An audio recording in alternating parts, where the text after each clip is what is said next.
नमस्कार, स्वागतम आप सभी का मौसम तक चैनल पर। मैं हूं देवेंद्र त्रिपाठी। ये वीडियो सप्ताह भर के मौसम का है गुजरात का, और इसमें बात 3 सितंबर से लेकर 9 सितंबर के बीच होने वाले मौसमी बदलावों की मैं करूंगा। दोस्तों, आप सभी इस बात से परेशान हैं कि बारिश नहीं हो रही है गुजरात में। देश के कई राज्य ऐसे हैं जहां पर बारिश नहीं हो रही है, और बहुत जगहों पर किसान भाई, आम लोग बुरी तरह से परेशान हैं, और वनस्पतियां यानी पेड़ पौधे झुलस रहे हैं। मवेशियों को भी परेशानी हो रही है, क्योंकि अभी धूप का असर कम नहीं हुआ है।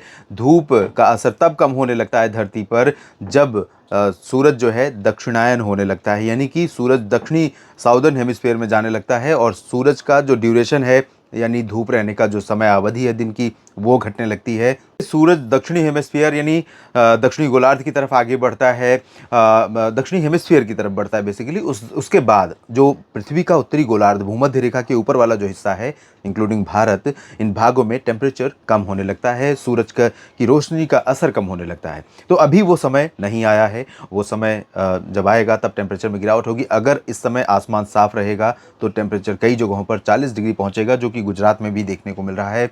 37 से 39 डिग्री के बीच कई जगहों पर तापमान रिकॉर्ड किया जा रहा है।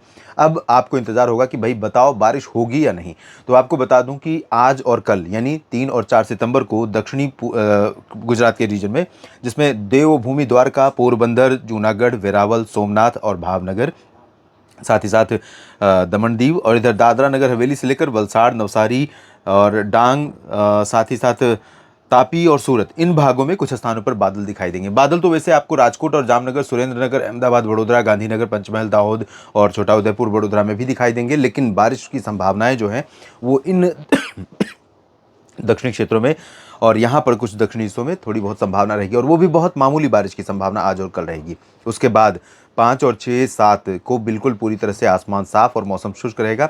लेकिन 5 और 6 को 7 से फिर से परिवर्तन शुरू होने वाला है, क्योंकि जो सिस्टम बंगाल की खाड़ी से उठने के बाद माफ कीजिएगा, जब मध्य प्रदेश के ऊपर से आगे बढ़ेगा पश्चिमी भारत की तरफ या मध्य भारत के दक्षिणी हिस्सों की तरफ, उस दौरान यहाँ पर आपको बादल बढ़ते हुए नजर आएंगे, जिसमें अरवली, महिसागर, मोडासा, साबरकांठा, हिम्मतनगर, गांधीनगर, अहमदाबाद, खेड़ा, नाडियाड, आणंद और छोटा उदयपुर, डांग, तापी, भरूच, नर्मदा, सूरत, वलसाड़, नवसारी, इन सभी भागों पर बादल बढ़ जाएंगे 7, 8 और 9 सितंबर को।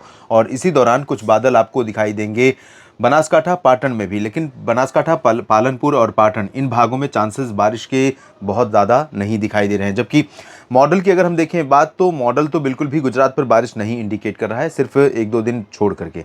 लेकिन उस दौरान जब 7, 8 और 9 को बादल बढ़ेंगे तो वो काफ़ी घने बादल होंगे, काफ़ी डेंस क्लाउड होंगे, और इन पूर्वी रीजन्स में कई जगहों पर डेंस क्लाउडिंग के चलते कुछ स्थानों पर अच्छी बारिश की संभावनाएं बनेंगी। और हो सकता है कि डांग, तापी, भरूच या आणंद, छोटा उदयपुर, वडोदरा और सूरत, इन भागों में कहीं कहीं पर तेज़ वर्षा भी देखने को मिल जाए। लेकिन प्रॉबिलिटी बारिश की बहुत कम दिख रही है। डिपेंड करेगा कि लो प्रेशर फॉर्म होने के बाद, जो कि सर्कुलेशन फॉर्म होने वाला है बंगाल की खाड़ी में, उसके बाद लो प्रेशर बनेगा, वो आगे मूव करेगा, उसकी कितनी इंटेंसिटी रहती है, अरबियन सागर से कितना उसको सपोर्ट मिलता है, इन सभी पैरामीटर्स के बाद ये कंफर्म हो पाएगा कि यहाँ पर बारिश अच्छी होगी या बिल्कुल भी नहीं होगी, सिर्फ बादल आकर के निकल जाएंगे।